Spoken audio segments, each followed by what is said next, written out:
Cartesian system का मैं बता रहा था आपको स्क्यू लाइंस के लिए। तो दो स्क्यू लाइंस थी, तो उसका वेक्टर वाला मैंने आपको समझा दिया था। कार्टेशियन वाला जो है उसमें लाइन x1 y1 z1 और x2 y2 z2 दो पॉइंटों से लाइन पास हो रही है। दो लाइन है अलग अलग। ये लाइन इस पॉइंट से पास हो रही है, इसके dr a1 b1 और c1 है, और ये लाइन x2 y2 z2 से पास हो रही है और उसके dr जो है वो a2 b2 c2 है। ये वैसी इक्वेशन है कार्टेशियन की जैसे मैंने आपको बताई थी, x माइनस x1 अपॉन a1 इजिकल्स टू y माइनस y1 अपॉन b1 और z minus z1 upon c1। तो वही यही dr a1 b1 c1। मैंने इक्वेशन लिखी नहीं है क्योंकि जगह नहीं है, ठीक है। अगर ये कार्टेशियन फॉर्म में दोनों चीजें हमें पता है तो हम इन दोनों लाइंस के बीच की डिस्टेंस कैसे निकालेंगे कार्टेशियन फॉर्म में।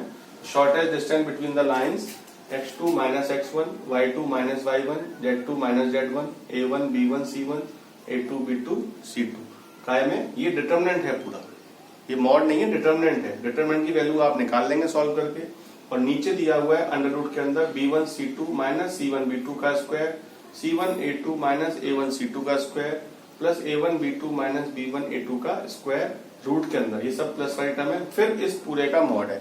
पूरे का मॉड क्यों लिया है? पूरे का मॉड का मतलब डिस्टेंस जो है वो नेगेटिव तो आती नहीं है, तो जो भी आएगी नेगेटिव उसको हम क्या करेंगे, ऑटोमेटिकली पॉजिटिव कर देंगे, ठीक है। तो ये पूरा जो है वो डिस्टेंस निकल के आ जाएगी। अब आती है shortest distance between two parallel lines. अभी मैंने बताया था स्क्यू लाइंस। स्क्यू लाइंस क्या है? वो ना तो इंटरसेक्ट कर रही हैं और ना ही पैरेलल है। अब हम पैरेलल की बात कर रहे हैं। जब लाइंस पैरेलल होंगी तो जाहिर सी बात है कि उनके डी आर प्रोपोर्शनल होंगे। तो जो इक्वेशन हम लेंगे टू लाइंस की, let the equation of two lines r is equals to a1 plus lambda b. B लिया है मैंने वेक्टर, यानी दोनों लाइंस पैरेलल हैं तो उनके जो वेक्टर बी होगा वो सेम होगा। फर्क होगा तो उनके डीआर में होगा, डीआर में होगा फर्क, यानी प्रोपोर्शनल होंगे तो कोई नंबर कॉमन होगा। तो इसलिए लैम्डा ले लिया, यहाँ पे म्यू ले लिया। तो हो सकता है कि म्यू कॉमन लेने के बाद वो दोनों सेम बन जाए, हो सकता है नहीं हो गई, ठीक है। तो r is equals to a2 plus mu b2। तो ये दो पैरेलल लाइंस की इक्वेशन है।